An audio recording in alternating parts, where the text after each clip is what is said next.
Espace TV. Espace TV, le journal de 13h.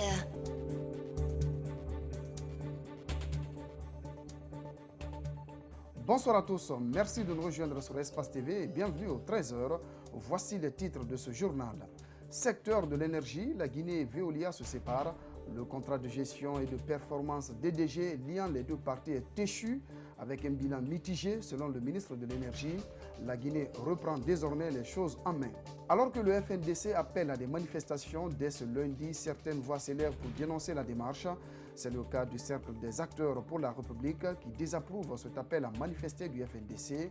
L'annonce a été faite lors d'une conférence de presse ce jeudi. Enfin, en RDC, des gorilles des plaines de l'Est menacées et au cœur d'un conflit ouvert entre les Rangers et des leaders pygmées. Soyez les bienvenus à ce 13h, l'édition de la mi-journée. Secteur de l'énergie, la Guinée et Veolia se séparent. Le contrat de gestion et de performance DDG liant les deux parties est arrivé à terme avec un bilan mitigé. Selon le ministre de l'Énergie, la Guinée reprend les choses en main. Le conseil d'administration DDG, mis en place récemment, a lui pris fonction ce jeudi. Cette multinationale française n'aurait pas respecté les clauses du contrat signé avec l'État guinéen. Alcine Bari, Ibrahima Souri Kamara. Ce contrat avec le groupement Veolia Sureka date du 19 juin 2015 et a duré 4 ans. L'objectif était d'imprimer une gouvernance et de redressement au niveau DDG. De 238 000 abonnés en 2015, DDG a désormais 570 000 abonnés. À cela s'ajoute une amélioration de la desserte, selon Abendi Atou. En 2015 à 500-700 gigawatts, nous sommes en 2019, on a dépassé la barre des 2000 gigawattheures. Pour 2020, on projette 2500 gigawattheures. Le contrat est arrivé à terme ce 9 octobre 2019. L'État guinéen avait bien voulu continuer avec Veolia dans un contrat de transition de 6 mois. Une manière de préparer les cadres, futurs dirigeants de la société. Veolia ne l'entendait pas de cette oreille. Tous les efforts ont été déployés pour que dans le cadre d'un contrat de transition que nous avions évalué à 6 mois peut-être ou 8 mois, que l'équipe de Veolia puisse nous accompagner dans le transfert des compétences transférées à une équipe guinéenne. Le conseil d'administration prend donc fonction ce jeudi. Le bilan de l'équipe sortante est toutefois mitigé, souligne le ministre de l'Énergie. Notre souhait, c'était de poser des compteurs après paiement à tous les consommateurs. Très malheureusement, cet objectif-là n'a pas été atteint. Il devait déployer également le recensement de toute la clientèle sur le territoire national. Cet objectif aussi n'a pas été atteint. La formation des cadres qui devraient remplacer l'équipe de Veolia, n'a pas connu le jour. Ce changement de personne à la tête DDG n'a aucun impact sur la production et la distribution d'énergie. Les travaux proprement dits du Conseil commenceront ce vendredi. Le cercle des acteurs pour la République était face à la presse ce jeudi. Les leaders de cette coalition disent n'avoir pas été associés par le FNDC pour la manifestation du lundi. Ils n'approuvent pas la démarche adoptée par ces derniers. Le CAR demande à ses militants de s'abstenir de toute manifestation lundi prochain. On les écoute au micro d'Ibrahima Souri 5 Souma. Le cercle des acteurs pour la République estime que toute action de protestation et de manifestation engagée sans attendre la déclaration officielle du président de la République s'avère prématurée et contre-productive. Toutefois, nous nous gardons en tant que collectif de partis politiques de porter un jugement sur des initiatives dont, de près ou de loin, nous n'avons pas été associés et ni conviés.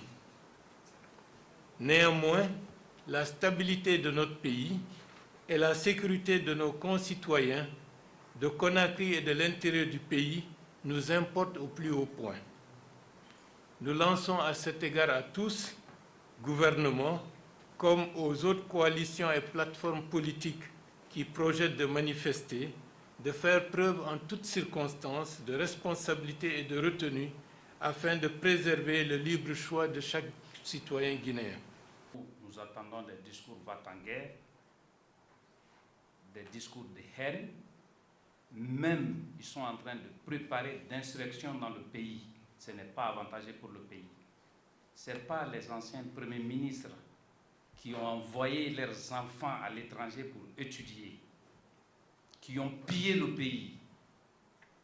D'autres étaient tout récemment le haut représentant du chef de l'État. Il a bénéficié des décrets lui restituant son usine qui a été fermée il y a plus de 10 ans, 20 ans. Il a profité de l'État. Je suis d'accord, la manifestation est un droit. Mais si vous dites que vous ne demandez pas l'avis de quelqu'un et que les gens n'ont qu'à se lever partout, c'est de rébellion, ce n'est pas de la loi. Nous allons demander à nos militants de se retirer et de considérer ceux qui ne vont pas respecter la loi et qui vont se mettre dans la rue sans préciser le lieu, l'heure et l'endroit des manifestations, de les considérer comme des bandits. Si le cercle des acteurs pour la République désapprouve la manifestation du lundi à l'appel du FNDC, comme vous venez de le constater dans ce élément de reportage, l'ancien Premier ministre Ahmed Tidiane Souaré, invité donc des grandes gueules ce vendredi, qualifie la manifestation d'expression démocratique et invite les forces de sécurité à l'encadrer. On l'écoute. Les manifestants eux-mêmes prônent la paix. Ils disent qu'ils déconseillent toute violence à tous les niveaux, ce qui est déjà une bonne chose. Il faudrait que les autorités veillent à ce qu'il en soit bien ainsi, pour le bien de tous les Guinéens dans l'exercice de la démocratie. Mais je pense qu'on doit permettre aux Guinéens de manifester librement, où qu'ils le veulent et comme ils le veulent, sans qu'ils soient obligés de se confiner à des quartiers, à des secteurs. Le docteur Ahmed Tidiane Souaré s'est aussi prononcé sur le changement constitutionnel. L'ancien Premier ministre est opposé à toute modification constitutionnelle. Pour lui, il est important que l'actuel président respecte la Constitution et sort par la grande porte de l'histoire. On l'écoute à nouveau. C'est un malentendu ou une communication insuffisante du gouvernement. On ne peut pas... quand vous allez au marché, vous voulez acheter une chèvre, vous n'allez pas l'acheter par son bêlement sans le connaître, sans la connaître elle-même, la chèvre. Il faut la voir, l'apprécier, négocier le prix.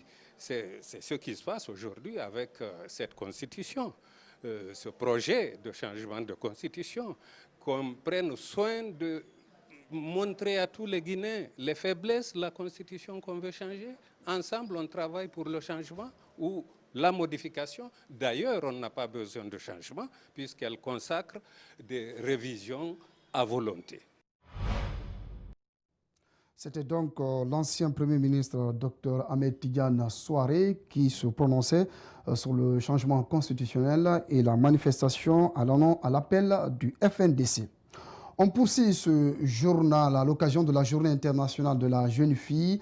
La Fondation Abombaï Femmes organise avec l'appui du plan international Guinée, le ministère de l'Action sociale, de la promotion féminine et de l'enfance, une formation gratuite en faveur des filles avec pour thème entrepreneuriat et leadership féminin.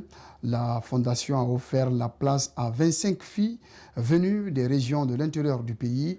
Au Minatou Sidibé, Mohamed Aloussen Kamara nous signe ce reportage. Ce séminaire va permettre aux bénéficiaires d'être outillés afin qu'ils deviennent des décideurs et le support d'une société guinéenne où le marché de l'emploi repose sur la concurrence professionnelle des sexes à compétences égales.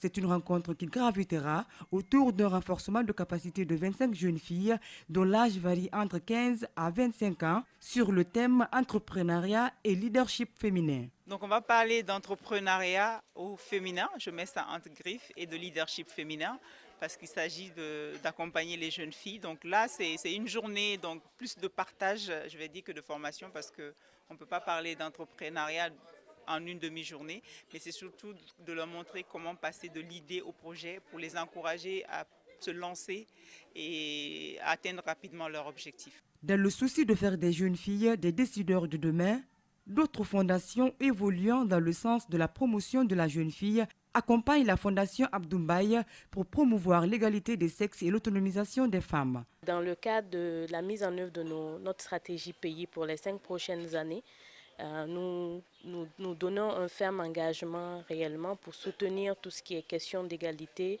tout ce qui est question liée vraiment aux droits des filles. Et c'est dans ce cadre-là qu'on a aussi une campagne à l'interne, aux filles l'égalité, qui réellement promeut les questions de leadership féminin. Aïssatou Bari, 12 ans, participe à ce séminaire.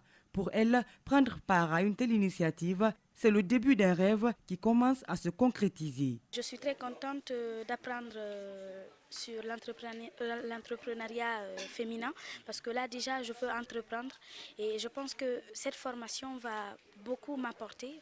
La Fondation Abdoumbaye a saisi l'occasion de la journée de la jeune fille qui sera célébrée ce 11 octobre pour faire le lancement officiel de sa structure. Kassa, une île qui manque presque de tout. La localité est confrontée à un déficit criard des services sociaux de base. Les habitants ont l'impression d'être oubliés. Ils sollicitent de fortes actions de la part du gouvernement guinéen. Reportage Djibril Ba, Lamine Silla. La vie aux îles de Los, les habitants en parlent. Cet endroit n'est plus électrifié depuis la période coloniale. Alors que l'énergie peut être la source de nombreux revenus, se lamente ce natif de Kassa. Quand on n'a pas le courant dans la vie, rien ne pourra marcher. On n'a pas le courant depuis le temps du Sékou Touré. À Kassa, il y a plus de 6450 habitants qui éprouvent des difficultés sanitaires. Un seul médecin pour toute la zone sujette à plusieurs pathologies. Ce manque de personnel a entraîné assez de difficultés au niveau de la population. Avec cette épidémie de paludisme, il faut voir comment l'hôpital est envahi. Kassa est approvisionné en eau de forage, indique le sous-préfet. Néanmoins, il confie que des initiatives ne tardent pas à venir pour le bonheur de cette île. Le développement, c'est un processus. Ça ne se fait pas avec une baguette magique. Un projet est en cours pour l'installation d'une centrale solaire de 1 MW pour les besoins domestiques et industriels de la sous-préfecture de Kassa. Le contrat est déjà signé avec l'Agence nationale de l'électrification rurale. C'est un groupe européen composé majoritairement d'Allemands qui sont associés à des Guinéens qui sont déjà passés. Ces lieux, comme de nombreux en Guinée, devaient mériter l'attention des autorités guinéennes. Kassa aux belles plages, aux paysages pittoresques, mais ces cadeaux de la nature ne suffisent pas. À présent sport dans ce 13h avec la discipline natation. La Guinée abrite du 1er au 3 novembre prochain les championnats d'Afrique junior zone 2. Cette compétition regroupera plusieurs pays de la zone. La Fédération guinéenne de natation et de sauvetage a organisé une formation pour les journalistes pour une couverture médiatique correcte de la compétition qui se déroulera pour la première fois en Guinée. Mamadou Bouiba, Mamadou Kalisso, Ibrahima Souma. Cette formation s'est déroulée dans l'enceinte du complexe Maracana. Elle vise à outiller les journalistes en technique de reportage sur la natation.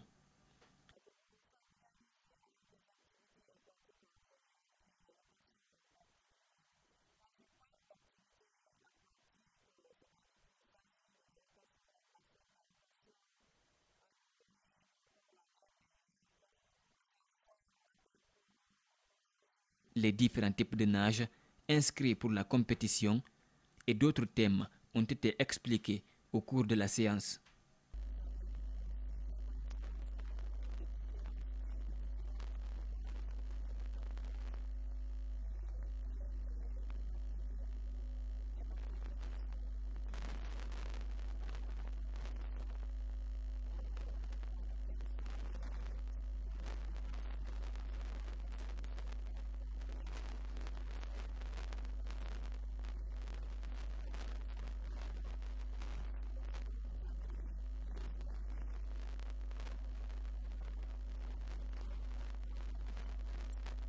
À l'issue de la formation, des journalistes disent avoir beaucoup appris et pensent être désormais prêts à couvrir des événements de natation.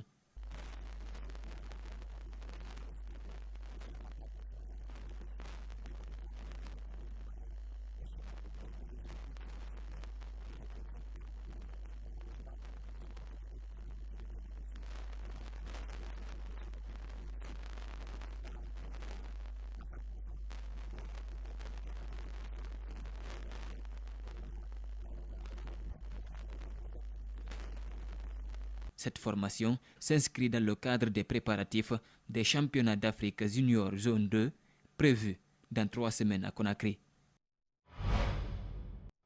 Dernier élément au compte de ce journal, cette actualité africaine dans les forêts du parc national de Kahuzi-Biega Bonane en République démocratique du Congo. Bonane et sa famille de gorilles des plaines de l'Est, une espèce menacée, sont au cœur d'un conflit. Depuis un an, les rangers sont en guerre avec les leaders pygmées, des chefs autochtones qui affirment avoir été spoliés de leurs terres ancestrales dans les années 70 lors de l'extension du parc. Reportage avec nos confrères de l'AFP. Au fond de cette forêt congolaise se cache Bonane et sa famille de grands singes. Chaque année, près de 2000 touristes rendent visite à ces gorilles des plaines de l'Est, une espèce menacée. Cette zone protégée du parc naturel de Kahuzi-Biega, dans l'Est de la République démocratique du Congo, est leur dernier sanctuaire au monde.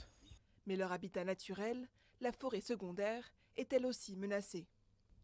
La cause, un conflit entre la direction du parc et des communautés pygmées voisines. Oui, les pygmées ont été instrumentalisés pour se donner à la destruction du parc par la coupe de bois, les charbons de bois, l'assillage de bois et même l'extraction minière. Et toutes ces activités sont incompatibles avec la conservation et ce sont des activités qui détruisent même l'habitat des gorilles. Le parc accuse des pygmées d'avoir coupé illégalement 350 hectares de forêt. Sur place, les rangers mesurent l'étendue des dégâts. Des habitants brûlent les arbres abattus dans des fours. Objectif, obtenir du charbon de bois, le précieux makala, unique source d'énergie pour la plupart des Congolais. Le conflit a fait au moins 3 morts depuis le début de l'année. Ce jour-là, les rangers préfèrent jouer la carte de l'apaisement. Je leur disais que fini avec les activités illégales dans le parc. Donc, ils sont censés de passer le message à tous les autres éléments qui peuvent se retrouver dans le parc. Les pygmées ont lancé leur offensive en 2018. Ils affirment vouloir récupérer leurs terres ancestrales dans le parc national de Kahuzi-Biega. Ils disent qu'ils ont été expulsés du parc national de Kahuzi-Biega que nous voyons il y a maintenant 48 ans. Et ils disent si une fois l'État congolais ne leur donne pas de la terre, ils ne vont pas quitter cette forêt qu'ils ont déjà occupée. Un forum pour la paix est en cours pour mettre fin à ce conflit. L'enjeu est de garantir les droits des pygmées et de permettre le développement du tourisme tout en assurant la survie des gorilles. Voilà, c'est la fin de ce 13h. Merci de votre aimable attention. Restez sur Espace TV, nos programmes continuent.